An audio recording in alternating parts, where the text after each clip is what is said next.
许三多的梦彻底碎了。当大巴上的他满怀期待踏进优秀连队那一刻，他就应该猜到自己的美梦即将破灭。成才口中的好兵才会上豪华大巴车，史金夸他是队里的优秀士兵。这些话都在许三多踏上大巴车那一刻的笑容里慢慢消失。他万万没想到，自己最相信的2个人说的话竟然都是谎言。即便许三多再没有见识，但他也知道，好兵是不可能被派放到无人区看守驻地的。其实不管成才和史金怎么夸他，许三多心里都非常清楚，自己就是新兵连中最差的骡子，所以当他看到3连5班脏乱差的宿舍时，才会坦然接受。可宿舍里满嘴跑火车的李梦，竟然给初来乍到的许三多上了人生中重要的一课。那这战备环境你都已经清楚了啊？哎呀，从新兵连跑到咱们这儿用了几个小时啊？4个小时54分钟。啊，那这地理位置你也都已经知道了。行了，没别的，回去吧。作为爱写小说的李梦，他的套路可以说是深不可测。一波调侃直接结束话题，这让头脑简单的许三多瞬间懵了。不是说要介绍草原5班的情况吗？怎么2句话就搞定了？这有什么可熟悉的？几间没有人住的破房子，5个啊，对，你还不够格。4个千锤百炼的老兵。本班说远不远，说近不近，去团部是5个小时车程，补给车3天一趟，卸下给养信件及其他，地下是四通八达，各路自动化管道及油泵齐备。我们班的主要任务就是看守这些设备，保证野战驻训的燃流供应。说到这里，许三多也才明白，原来不是李梦介绍的不仔细，而是草原5班根本就没有需要介绍的。但身为10万个为什么的许三多又提出疑问：看守装备又是如何看守？李梦见此也不过多废话，直接指向地下，并说管道都是自动化，还都是建造在地下，你想维修保养，除非钻到地底下。妈卖可要了我亲命，3天也没说这么多话。有烟没有？有。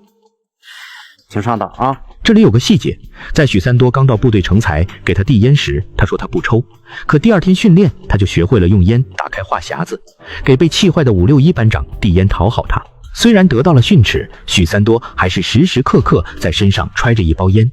另一个细节，也就是刚刚说的561面对递烟瞬间恼羞成怒，他讨厌这样的行为，更讨厌许三多违背军规。可眼前的李梦却是笑嘻嘻的接过烟就开始抽。刚七连递烟的行为被认为是攀亲戚攀人情，但在草原5班却成了夸奖的话语。这也说明了草原5班就像是一个偷奸耍滑的根据地，但仅仅因为这一根烟，才让李梦说出了他不可能说出的话。这么跟你说，3班那几个薛林就热爱个迷途羔羊，见着头走失的畜生比见着大姑娘还高兴。他绝不图表扬，就图一样，跟5班以外的人说个话。哎呀，那老魏一天能给人起10几个外号。还有老马，这咱班长啊，现在是不迷下棋了，开始研究上桥牌了。此时的李梦已经认定许三多非常适合草原5班，他把所有人的爱好都告诉他，就是为了让他快速融入进去。但听来听去，许三多都没有听到李梦的爱好。你爱好是什么？我叫李梦，我的爱好呢，只有到了这儿才能够实现，如果不到这里，我绝对实现不。我写小说，平心静气，踏踏实实的写小说。我要写一部200万字关于人生的小说。这要是在繁华闹市，我一定实现不了。可是到了这儿，对于李梦说爱好的理解，我认为完全就是自卑过头。他表面用爱好表达自己厌恶热闹的军营，在这个荒无人烟的草原5班正好适合写小说，但实则就是清楚自己不配踏入钢七连那样的优秀连队，只能用这样的借口表达自己窝在草原5班的原因。可许三多听后却没想那么多，直接鼓励李梦一定可以完成他的小说，而李梦也赶紧让许三多帮自己保密。肯定能，绝对不能让你以外的人知道。就是杀了我也不说。看到这里，大家会问了：既然草原五班一共就4个人，彼此之间知根知底，李梦为什么还要让许三多保密呢？答案就是我刚刚解释的。李梦心里非常清楚，他这种爱好无非就是给他的没用找的借口，这就是他安慰自己的方式。而五班的其他人何尝不是这样？如果被他们知道自己跟新来的许三多说了这些话，一定会认为是在刻意让许三多堕落。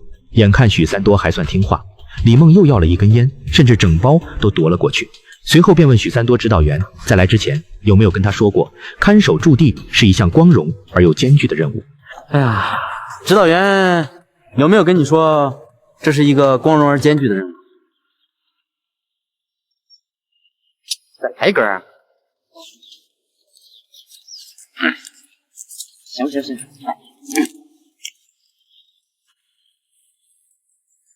他明白个什么呀？他根本不知道这里面真正的意义。光荣在于平淡，艰巨在于漫长。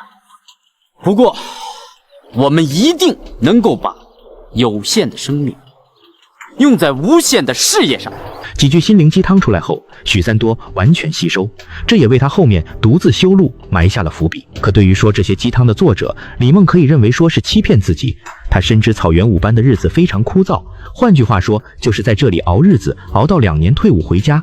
不然在许三多一个人修路时，他怎么会袖手旁观，把有限的生命投入到无限的事业中？这句话就是李梦安慰自己颓废的心灵支柱。此时的另一边，指导员果然又说了那句话：你要好好干啊！这是个光荣而艰巨的人，知道吗？光荣个屁，艰巨个溜啊！看到老马这种态度，指导员也瞬间恼羞成怒。可两人都不可能会想到，就因为今天这个傻乎乎的新兵的到来，竟然会让草原五班发生天翻地覆的变化。